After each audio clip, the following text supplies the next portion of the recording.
నర్సింగపల్లి గ్రామస్తులు మద్యాన్ని అరికట్టేందుకు ముందుకొచ్చారు. గ్రామంలో మద్యం అమ్మకాలను నిషేధిస్తూ తీర్మానం చేశారు. బెల్ట్ షాపులు పెట్టిన వారికి 10,000 రూపాయల జరిమానా విధించనున్నట్లు ప్రకటించారు. మద్యపానం వద్దు, ఆరోగ్యం వద్దు అంటూ నినాదాలతో దండోరా వేయించారు. తమ ఊరును ఆదర్శంగా తీసుకుని ఇతర గ్రామాలు కూడా మద్యపానం నిషేధిస్తారని ఆశాభావం వ్యక్తం చేశారు.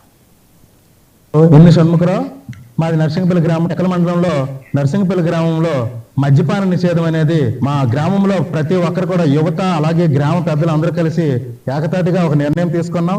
దీనికి ముఖ్య కారణం ఏంటంటే గతం నుంచి కూడా మా ఊర్లో చుట్టుపక్కల బెల్ట్ షాపులు ఎక్కువగా ఉండడం వల్ల మద్యపానానికి అలవాటు పడిపోయి వారి యొక్క జీవితాలని నాశనం చేసుకోవడం వల్ల గ్రామ పెద్దలు యువత ఒక నిర్ణయానికి వచ్చేసి సమావేశం ఏర్పరచుకొని మన గ్రామంలో మద్యపానం అనేది మరి ఉండకూడదనే ఉద్దేశంతో ఎవరైనా పొరపాటున బెల్ట్ షాపుల్లో కానీ లేకపోతే మద్యాన్ని ఎవరైనా అమ్మినట్లయితే వారికి 10,000 రూపాయలు జరిమానా విధించడం జరుగుతుందని చెప్పడం జరిగింది.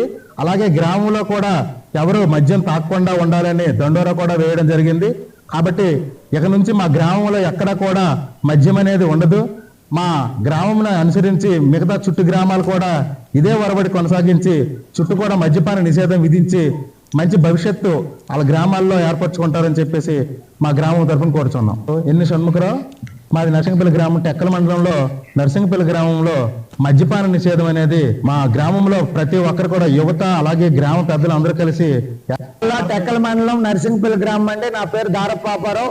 మా గ్రామాల్లో గత కొద్ది రోజులుగా మందు యథావిధిగా అమ్మడం చూసి బెల్ట్ షాపులు చిన్న బెల్ట్ షాపులు పెట్టడం చూసి మా గ్రామ పెద్దలు యువత అందరము మేము కమిటీని ఏర్పాటు చేసుకొని గ్రామం తరపున ఒక కమిటీని ఏర్పాటు చేసి ఒక నిర్ణయం తీసుకున్నాము. మా గ్రామంలో ఎవరు మందు అమ్మకూడదు, ఎవరు మందు తాగకూడదు అని మేమందరము నిర్ణయం తీసుకున్నాము. మా గ్రామంలో ఎవరైనా మందు అమ్మితే 10,000 రూపాయలు జరిమానా విధిస్తామని కూడా హెచ్చరించడం జరిగింది. అలాగే మా